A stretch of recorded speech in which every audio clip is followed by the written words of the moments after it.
백신 접종으로 코로나19 확산세가 진정되고 있는 일부 유럽 국가에서는 일상으로 돌아가려는 움직임이 이어지고 있습니다.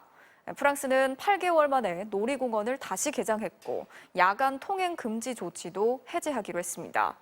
하지만 영국은 변이 바이러스가 빠르게 퍼지면서 하루 확진자 수가 다시 10,000명을 넘어서는 등 비상이 걸렸습니다. 정진욱 기자가 전해드리겠습니다.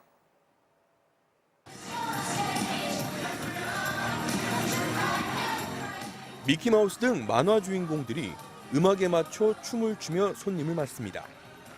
코로나 대유행으로 작년 10월 문을 닫았던 프랑스 파리의 디즈니랜드가 8개월 만에 다시 문을 열었습니다.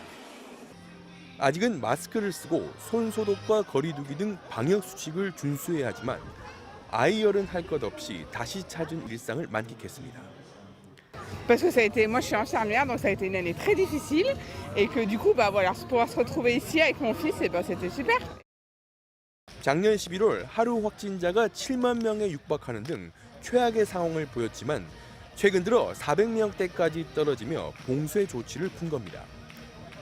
놀이공원 등 혼잡한 곳이 아니라면 야외에서 마스크를 벗을 수 있게 됐고 오는 20일부터는 야간 통행 금지 조치도 해제됩니다. 흥에 겨워 거리에서 춤을 추는 런던 시민들. 100일 만에 봉쇄가 풀려 야외 식사가 가능해졌고 광장에는 사람들로 발 디딜 틈이 없습니다. 하지만 2달 만에 상황은 완전 바뀌었습니다. 한때 1,000명대로 떨어졌던 하루 평균 확진자는 다시 10,000명을 넘어섰습니다. 전염력 강한 델타 변이가 확산하고 식당 영업 재개 등 사회적 거리 두기를 완화한 영향이 컸습니다. The Delta variant now accounts for over 90% of cases across the country. We know the Delta variant spreads more easily.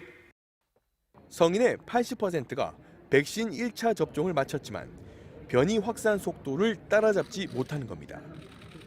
이 때문에 이미 3차 유행에 접어들었다는 분석과 함께 가을이 되면 환자가 폭증할 수 있다는 전망까지 나오고 있습니다. 특히 코로나19에 걸려 완전히 회복됐더라도 변이 바이러스 때문에 재감염 우려가 크다는 옥스퍼드대 연구 결과까지 나온 상황. 연구진은 대유행 초기에 코로나에 걸렸다가 나았더라도 백신을 접종하는 게 바람직하다고 제안했습니다. MBC 뉴스 정준욱입니다.